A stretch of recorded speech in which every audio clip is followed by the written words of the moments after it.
हैं non stop 100 और उससे पहले ये चलते हैं मायावती की प्रेस कॉन्फ्रेंस में। बीएसपी जिन भी राज्यों में भारतीय जनता पार्टी की सरकारें चल रही हैं वे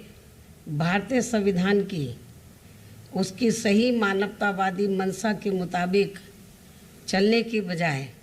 ज़्यादातर आरएसएस के संकीर्ण एजेंडे पर ही चल रही हैं। यह आम चर्चा है, जिस कारण समाज व देश में तथा आर्थिक क्षेत्र में भी हर तरफ बेचैनी, अराजकता, हिंसा, तनाव एवं अफरा तफरी का ही वातावरण व्याप्त है, जो अति दुखद व स्पष्ट तौर पर यह जनहित के विरुद्ध भी है। ऐसे में आरएसएस प्रमुख श्री मोहन भागवत द्वारा कल गाजियाबाद में आयोजित एक कार्यक्रम में भारत में सभी धर्मों के लोगों का डीएनए एक होने व भीड़, हिंसा, हिंदुत्व के खिलाफ आदि होने की जो बात कही गई है वह किसी के भी गले के नीचे से आसानी से नहीं उतरने वाली है, क्योंकि आरएसएस व बीजेपी एंड कंपनी के लोगों की तथा इनकी सरकारों की भी कथनी व करनी में अंतर सभी देख रहे हैं। साथ ही आरएसएस प्रमुख देश की राजनीति को विभाजनकारी बताकर जो कोस रहे हैं ये ठीक नहीं है, जबकि सच्चाई तो ये है कि खासकर जिस बीजेपी व उनकी सरकारों को वे लोग जनहित व देश हित की खास परवाह किए बिना आंख बंद करके समर्थन देते चले आ रहे हैं, उसी का परिणाम है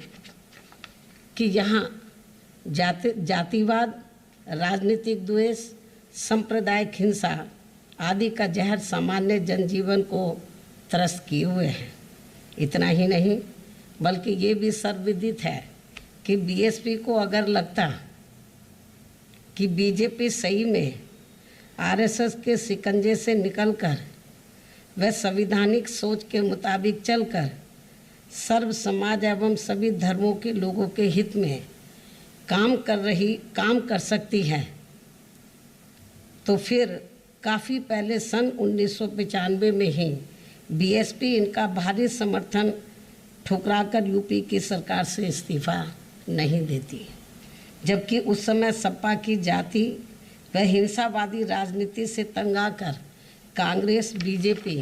व अन्य सभी विरोधी पार्टियां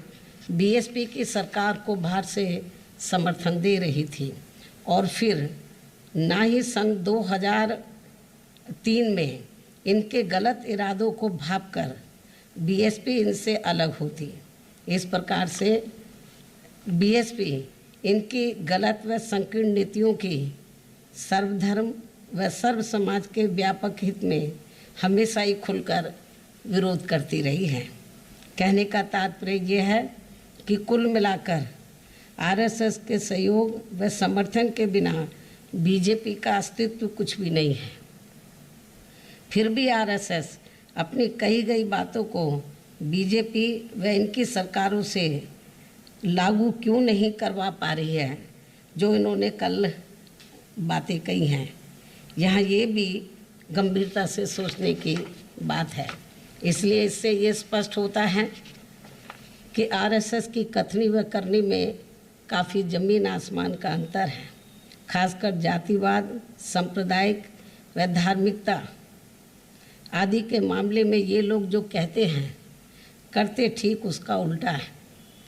जो ये सभी को मालूम है। संक्षेप में अब मेरा यही कहना है कि आरएसएस प्रमुख का कल दिया गया